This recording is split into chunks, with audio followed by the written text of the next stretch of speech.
Halo, apa kabar kalian semua? Tentunya baik-baik aja ya.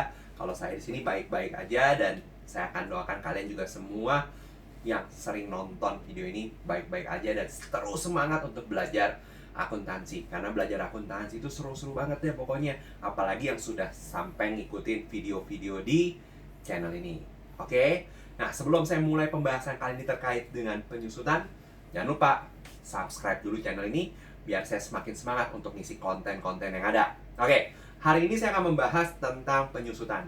Jadi, saya akan menjelaskan dengan cara yang mudah banget dipahami, biar kalian gak usah bolak-balik buku, tapi cukup nongkrongin aja video ini, kalian pasti ngerti penyusutan itu apa sih. Karena banyak orang yang akan bilang, wah itu ada penyusutan, disusutkan seperti apa, dan konsep metodenya akan saya jelaskan di sini.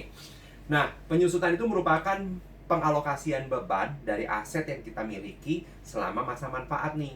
Jadi kalau kita punya aset, tentunya kita akan pakai. Kalau kita pakai, nilainya pasti menurun. Ketika nilainya menurun, nah selama manfaatnya si aset tersebut, kita harus membebankan biaya. Itu yang disebut dengan penyusutan, gitu ya. Untuk lebih jelasnya, kita masuk yuk ke contoh. Kalau saya pakai contoh, mungkin kalian akan lebih ngerti tentang bagaimana penyusutan itu dilakukan dan dicatat dalam akuntansi. Nah, kita asumsikan kita punya mesin, kita beli mesin nih, mesin. Nah, anggaplah mesin itu dibeli seharga 81 juta. Kalau dalam akuntansi ini dicatat dengan harga perolehan, cost-nya sebesar harga perolehan itu adalah harga fakturnya ditambah ongkos-ongkosnya misalnya. Baik ongkos kirim, ongkos pasang, kemudian biaya asuransi perjalanan, uji coba mungkin. Nah, itu adalah biaya harga perolehan. Asumsikan mesin ini harga perolehan 81 juta. Nah, mesin ini akan dapat digunakan dengan asumsi 3 tahun. Berarti ada estimasi umur ekonomis. Berarti kita sebut dengan nama umur ekonomis. Jadi kalau kita bicara umur ekonomis, merupakan estimasi masa manfaat dari sebuah aset dapat digunakan dalam operasional perusahaan menghasilkan pendapatan. Jadi, kapan nih mesin ini dapat maksimal memberikan kontribusi bagi perusahaan dalam menghasilkan pendapatan, kita sebut sebagai umur ekonomis. Udah paham ya? Nah, kemudian ada nilai residu. Nilai residu. Nah, nilai residu atau nilai sisa adalah estimasi nilai dari aset setelah habis dipakai selama masa manfaat. Jadi kalau dalam asumsi ini saya mau cerita ulang, ketika mesin itu dibeli dengan harga 81 juta, kita estimasi mesin ini hanya dapat memberikan manfaat maksimal bagi operasional perusahaan dan menghasilkan pendapatan itu adalah 3 tahun. Nah, setelah 3 tahun, mesin ini masih memiliki nilai yaitu 3 juta rupiah. Nah, mungkin bisa menggunakan estimasi nilai jual mesin setelah mesin tersebut tidak lagi digunakan oleh perusahaan nantinya. Nah, tentunya yang kedua ini masih merupakan estimasi ya, kita tentukan di awal. Nah, estimasi. Kemudian, pada saat aset itu dibeli, kita akan mencatat dengan apa? Mencatat aset itu ke dalam perusahaan dengan mendebit mesin, mengkreditkan kas senilai 81 juta rupiah. Kalau kita belinya tunai, kalau kita beli kredit, otomatis mendebitkan mesin, mengkreditkan utang usaha yang menunjukkan utang usaha bertambah atas pembelian mesin. Nah, mesin ini udah mulai dipakai di dalam perusahaan. Kita buat gampangnya aja, pembelian dilakukan pada 1 Januari 2019. Berarti awal pembelian 1 Januari 2019, di saat itu mesin mulai digunakan, pada saat itu pula terjadi perhitungan pembebanan atas penyusutan untuk aktiva tetap. Karena pada saat mesin itu digunakan, maka nilai manfaatnya sudah mulai menurun. Oke? Nah, ada 4 metode yang kita dapat gunakan dalam menentukan nilai penyusutan atas aset tetap. Yang pertama, kita sebut dengan metode garis lurus. Yang kedua adalah metode saldo menurun ganda.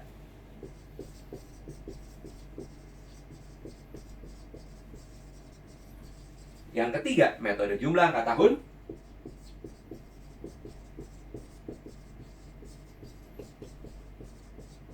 Yang keempat adalah metode satuan unit produksi.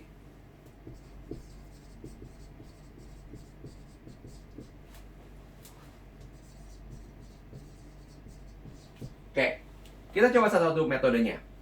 Kalau kita bicara metode garis lurus, itu metode yang paling umum digunakan perusahaan karena paling gampang dan mengestimasi bahwa manfaat atas aset tersebut digunakan sama sepanjang masa ekonomisnya. Nah, ketika menghitung metode penyusunan garis lurus, berarti metode yang pertama nih ya, garis lurus, tentu ada tahapannya nih. Kita harus menghitung yang namanya nilai yang dapat didepresiasi atau depreciable value. Nilai yang dapat didepresiasi berarti tahap pertama nih ya, berarti kita menghitungkan nilai yang dapat didepresiasi, yaitu adalah harga perolehan kita kurangi dengan residu. Karena yang 3 juta ini tidak dapat didepresiasi. Kenapa? Karena setelah masa manfaatnya habis setelah 3 tahun dengan asumsi kita, dia akan masih memberikan nilai bagi kita 3 juta. Misalnya kita menjualnya gitu ya. Berarti totalnya di sini adalah 78 juta. Step kedua adalah kita bisa menentukan berapa penyusutan per tahunnya. Ini step pertama nih. Oke, next step kita bisa menghitung yang namanya penyusutan per tahun. Berarti second stepnya kita bisa menghitung yang namanya penyusutan per tahunnya. Penyusutan per tahun yaitu adalah 78 juta kita divide dengan umurnya 3 tahun. Nah, automatically kalau 78 juta kita bagi dengan 3 tahun, berarti setiap tahunnya yaitu adalah 26 juta. Oke, terus step kedua. Step ketiga. Step ketiga, kita bisa membuat sebuah tabel penyusutan. Nah, tabel penyusutan ini biasanya dibuat oleh perusahaan tujuannya untuk melakukan analisis, baik penyusutan per tahun, akumulasi yang sudah dilakukan, atau nilai sisa yang ada. Book value kita sebut sebagai nilai sisa untuk setiap periode setelah masa penyusutannya. Contoh nih, kita buat ya. Di sini tahun keberapa nih? Kita hitung tahun. Di sini depresiasinya. Di sini adalah akumulasinya. Di sini adalah nilai buku. Oke, kita buat 3 tahun. Tahun 2019, tahun 2020, 2020, dan tahun 2021.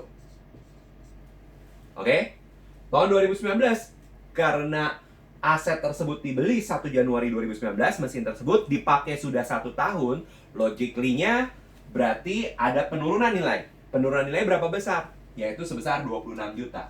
Jadi kalau istilah depresiasi adalah berapa pembebanan yang dilakukan di dalam periode akuntansi untuk mengakui pemakaian atas mesin. Jadi diasumsikan kalau kita punya mesin 81 juta, dalam 1 tahun sudah menurun nilainya 26 juta. Nah, berarti karena dia baru 1 tahun, akumulasinya juga 26 juta. Karena akumulasi itu merupakan penjumlahan dari depresiasi-depresiasi yang sudah dilakukan.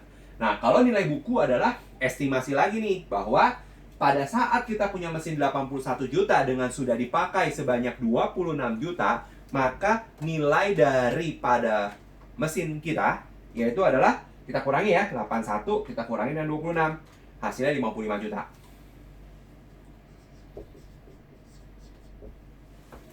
Tahun kedua, berarti mesinnya masih dipakai nih, masih oke. Tahun kedua, setelah selesai di akhir tahun 2020, otomatis kita harus mengakui kembali, yaitu pemakaian atas mesin. Pemakaiannya adalah 26 juta lagi. 26 juta lagi, akumulasinya menjadi penjumlahannya nih, 26 tambah 26 ya. Jadi 52. Maka nilai bukunya adalah 29 juta. Dapat dari mana 29 juta? 29 juta merupakan pengurangan nilai mesin 81 juta dikurangi dengan akumulasi 52 juta. Gimana kalau di tahun ketiga? Di tahun ketiga sama. 26 juta pengakuannya, totalnya menjadi 78 juta dan sisanya 3 juta. Nilai buku yang terakhir akan sama dengan nilai residu 3 juta. Nah, apa sih manfaatnya ketika kita membuat tabel penyusunan seperti ini? Kita dapat menganalisis bagaimana penyajiannya di dalam laporan posisi keuangan di setiap akhir periode. Karena dalam menyajikan informasi aset tetap di dalam laporan posisi keuangan, nah itu tentunya harus menyajikan informasi harga perolehan, akumulasi, dan juga nilai bukunya. Nah, jadi kalau kita misalnya ambil contoh di 2020 deh. Di 2020 ya, Di 2020 pada laporan posisi keuangan kan begini ya.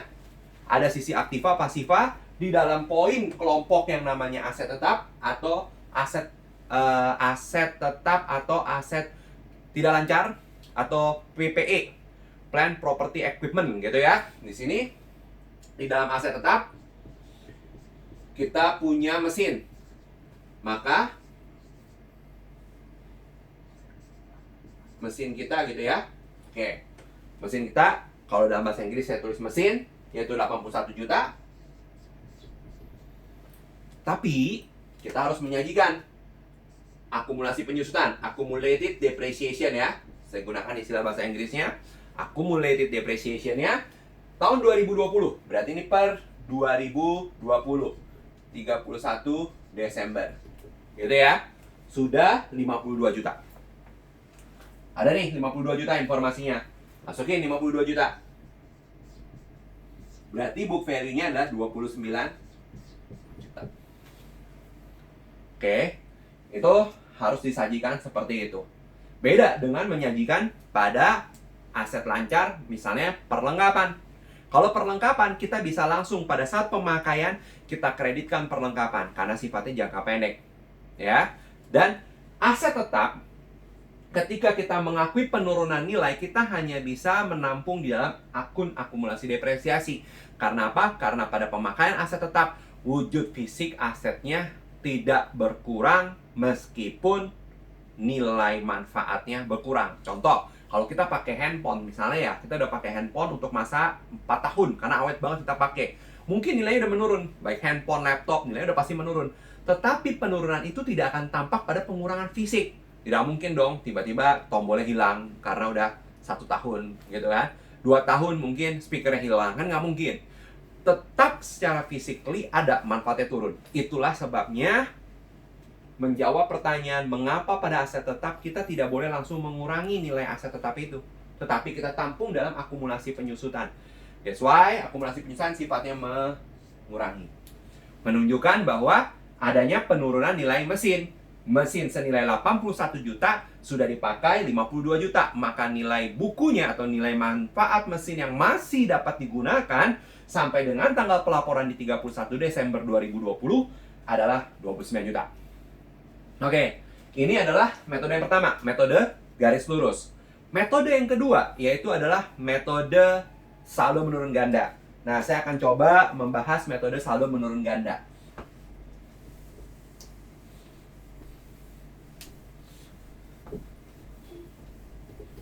Oke.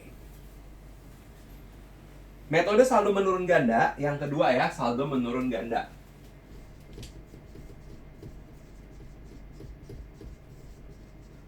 Juga ada stepnya nih. Pada metode saldo menurun ganda ada stepnya. Yang pertama, step pertama kita harus menentukan tarif penurunannya dulu. Tarif penyusutan, maksudnya tarif penyusutan ya. Kita akan tentukan dulu tarif penyusutannya. Cara menentukan tarif penyusutan pada metode saldo menurun ganda, tarif penyusutannya dihitung dengan cara 100% dibagi umur ekonomis dikali 2 nih. Karena ganda, gitu ya. Nah, maka di sini penurunan atas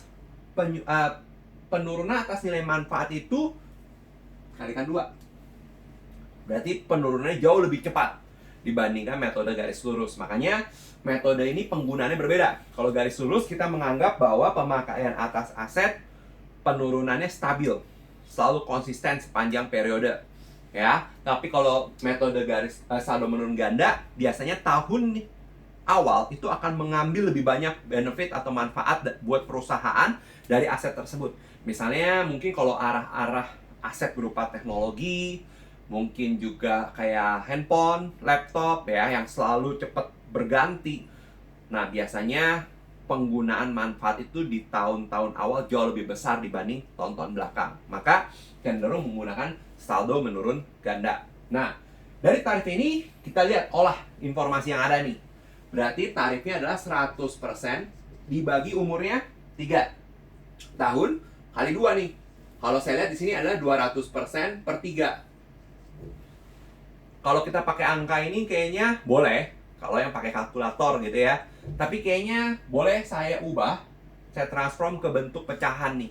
Jadi saya ubah ke bentuk pecahan karena saya mau coba menjelaskan dengan metode menghitung manual. Kalau pakai kalkulator oke-oke aja, 200 per 3%. Nah itu tinggal dibagi ya, 200 bagi 3 berapa nih? Sekiranya 200 dibagi 3 itu adalah 66,67%. Oke, nggak salah. Nah, saya mencoba mengubah dalam bentuk pecahan secara matematika ya. Saya ubah, berarti di sini adalah 200 per 300. Kan gitu secara matematika, karena persen ya. Sama dengan 2 per 3. Jadi saya gunakan rate-nya 2 per 3. Karena saya kali ini mau menghitung manual. Tapi kalau pakai kalkulator 66,67%, oke ya, itu bisa digunakan. Nah, step kedua kita langsung masuk ke dalam tabel. Step kedua nih. Di dalam step kedua kita akan masuk di dalam tabel penyusutan. Dalam tabel penyusutan tentunya kita menyajikan informasi berupa tahun, year-nya, gitu ya. Tahunnya. Oke, biar konsisten saya gunakan bahasa Indonesia. Oke, di sini tahun. Ini depresiasinya. Oke, ini akumulasi penyusutannya. Akumulasi depresiasi ya, akumulasi penyusutan.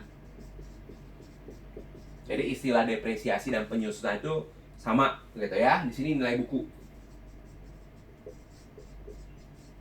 Oke, kita ada 3 tahun, yaitu tahun 2019 yang berakhir di 31 Desember 2019, tahun 2020, dan tahun 2021.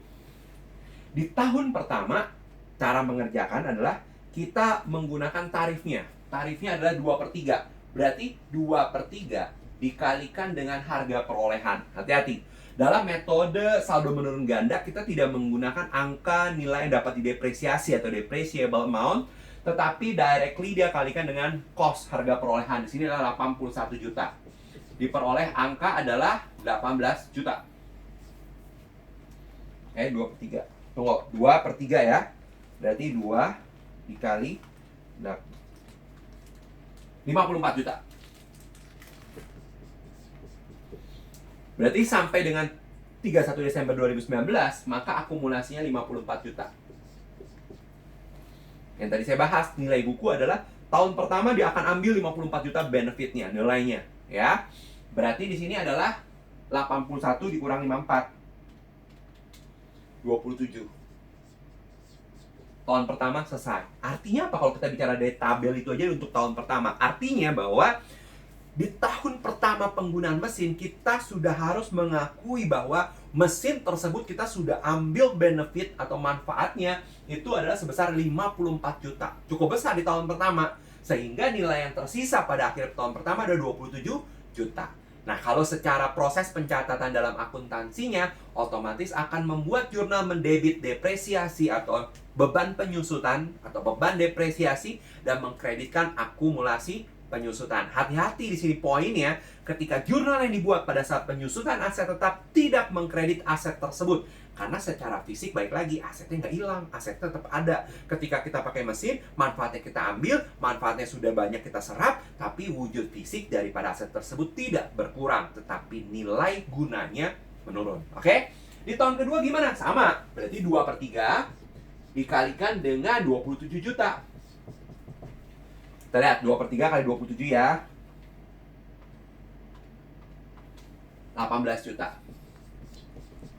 Artinya apa? Artinya di tahun kedua ngambilnya sedikit, lebih dikit dari tahun pertama. Ya. Maka akumulasinya menjadi 72 juta.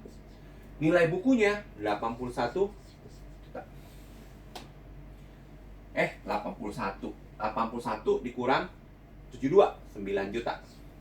Oke. Masuk ke tahun ketiga. Di dalam tahun ketiga, berarti kita mau melihat berapa manfaat yang diambil. 2 per 3 dikali 9 juta. Yaitu adalah 6 juta. Maka akumulasi penyusutan menjadi 78 juta. Di sini menjadi 3 juta. Kebetulan dalam case ini, nilai residu atas mesin sama nih sesuai dengan tabel 3 juta. Kalau terjadi perbedaan, untuk metode saldo menurun ganda, Anda harus membuat penyesuaian sehingga nilai buku di akhir masa manfaat mesin harus sama dengan nilai residu. Itu ada adjustment di penyusutan tahun terakhir. Oke? Kalau kita di sini, yang menarik buat kita analisis adalah di sini. Nah, coba Anda bandingkan dengan perhitungan kita pada metode garis lurus di beberapa waktu sebelum ini nih. Bahwa penyusutannya akan sama sepanjang tahun. Sepanjang masa manfaat untuk setiap tahunnya. Kalau metode saldo menurun ganda akan berbeda. Di tahun awal akan menyerap nilai manfaat yang lebih besar untuk perusahaan. Maka diakui pembebanan yang lebih besar. Tahun kedua, tahun ketiga akan menurun. Oke? Ini adalah tahapan ketika kita bicara saldo menurun ganda. Nah, penyajiannya, apabila kita diminta menyajikan pada 31 Desember 2020 dengan metode saldo menurun ganda, kita lihat di sini, mesin tetap harus diakui 81. Dengan reason yang tadi bahwa mesin itu tidak berkurang secara fisiknya. Tetapi manfaatnya sudah terserap enggak tiga? Berapa nih yang sudah terserap? Pasti kita lihat di tabel kita. Yang sudah terserap adalah 72 juta. Di tahun 2020, 72 juta. Maka sisanya hanya 9 juta yang kita sebut dengan book value. Oke? Nah, next. Kita masuk ke tahapan metode yang ketiga. Metode yang ketiga kita sebut dengan jumlah angka tahun.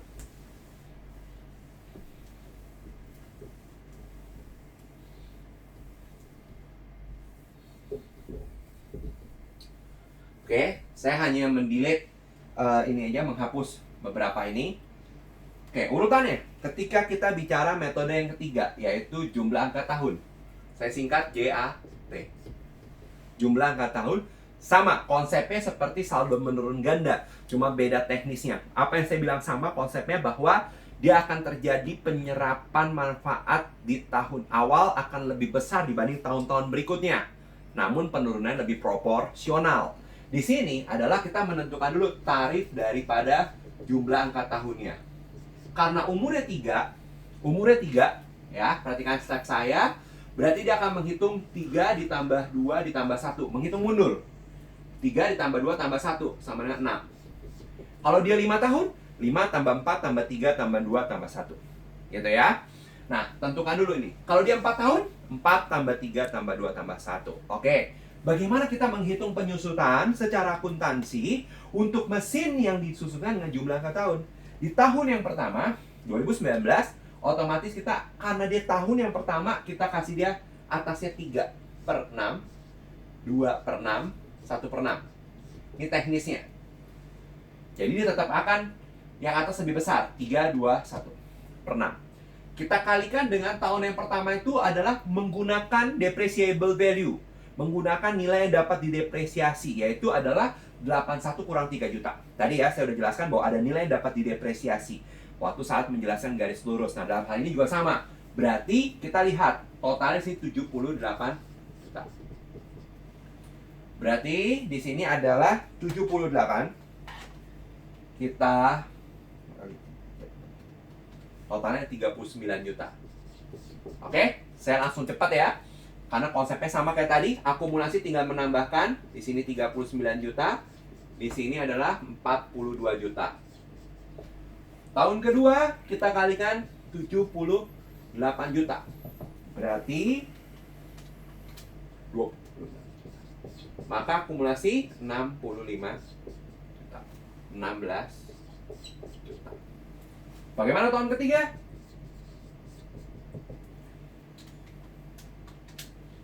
13 juta, 78 juta, 3 juta. Nah, sama di sini ya. Di sini kalau kita lihat bahwa penyusutan juga ada polanya, menurun. Tahun awal akan mengambil benefit jauh lebih besar dibanding tahun-tahun berikutnya. Oke? Penyajiannya sama, lakukan hal yang sama. Ambil nilai mesin sebesar harga perolehan, akumulasinya melihat di sini 65 juta, maka akumulasi book value-nya akan menjadi 16 juta. Ya. Metode yang ketiga, metode yang keempat sekarang adalah metode satuan unit produksi. Metode yang keempat ya, satuan unit produksi. Nah, kita lihat di sini. Kalau metode satuan unit produksi, satuan unit produksi. Satuan unit produksi bisa diukur berdasarkan outputnya atau inputnya. Misalnya nih, mobil. kita bisa mengukur dengan kilometer. Kalau saya beli mobil kantor nih, kayaknya rasanya hanya bisa digunakan 50.000 kilometer. Gitu kan? Kalau saya pakai mesin potong, kita hanya bisa memotong kurang lebih adalah 4.000 lembar. Setelah 4.000 lembar, mesin potongnya akan menurun manfaatnya secara drastis, sehingga kita harus mengganti dengan pisau potong yang lain misalnya. Atau kita membeli televisi atau proyektor, biasanya mereka bisa diukur dengan berapa jam mereka operasional, sehingga lama-kelamaan akan makin redup gitu ya. Nah, itu adalah penggunaan satuan unit produksi. Jadi kita bisa menentukan sebagai standar acuan apa yang digunakan mengukur penggunaan aset tetap dalam menghasilkan pendapatan dalam operasional perusahaan. Nah, asumsikan aja deh mesin ini kita ukur dengan output. Jadi nomor 1, tentukanlah pengukurannya. Pengukurannya saya sepakat menggunakan output, yaitu bisa menghasilkan 10.000 unit. Jadi mesin ini hanya bisa digunakan untuk menghasilkan 10.000 unit. Nah, 10.000 unit ini bisa dipakai 1 tahun, 2 tahun, 3 tahun, 4 tahun, dan seterusnya. Yang penting ukurannya adalah 10.000 unit, bukan tahun lagi di sini. Tapi jadi kalau yang metode lain menggunakan umur ekonomis, kalau metode ini cenderung tidak bergantung pada umur ekonomisnya, tetapi bergantung pada unit produksi tadi. Apakah berupa output yang dihasilkan gitu kan, atau kayak tadi mobil, ya outputnya kan berapa kilometer gitu kan. Kalau mesin ini misalnya berapa unit. Nah, saya asumsikan bahwa tahun 2019 itu bisa menghasilkan 3.000 unit, 2020 5.000 unit, 2021 habis 2.000 unit. Maka kita bisa menghitung secara proporsional nih. Kalau dia 30.000 unit dari 10.000 unit, kalikan. Kalikan ya. Kalikan dengan apa? Dengan depreciable value, nilai yang dapat didepresiasi. Nah, nilai yang dapat didepresiasi adalah 78 juta. Nah, kalikan 78 juta nih. Kita kalikan ya. Kalau yang atas adalah 78 juta, kita kalikan 30% sekiranya. 23.400.000. Berarti akumulasinya 23.400.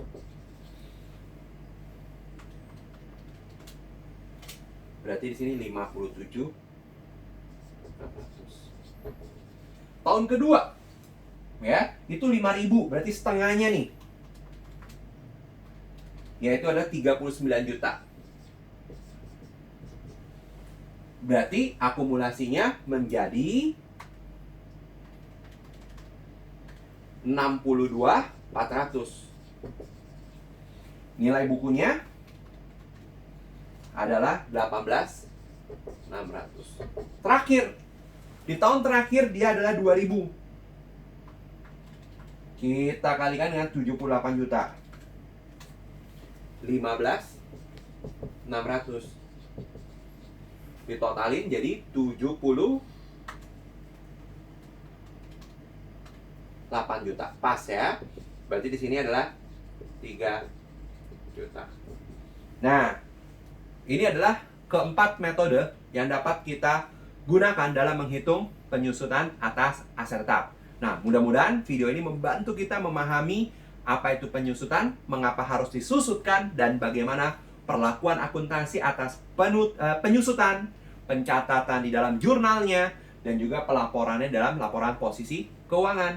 Karena tadi, ketika kita membuat jurnal depresiasi pada akumulasi, depresiasi beban penyusutan pada akumulasi penyusutan, maka angka beban per tahun akan masuk ke dalam laporan laba rugi dengan angka yang tentunya berbeda ya, tergantung berapa nilai yang diakui setiap tahunnya. Tetapi nilai akumulasi penyusutan akan menjadi tandingan nilai aset di dalam neraca atau laporan posisi keuangan yang menunjukkan pemakaian manfaat atas aset tersebut, sehingga bisa menyajikan angka nilai buku atau nilai sisa dari aset sampai dengan pelaporan yang masih dapat digunakan untuk periode yang akan datang.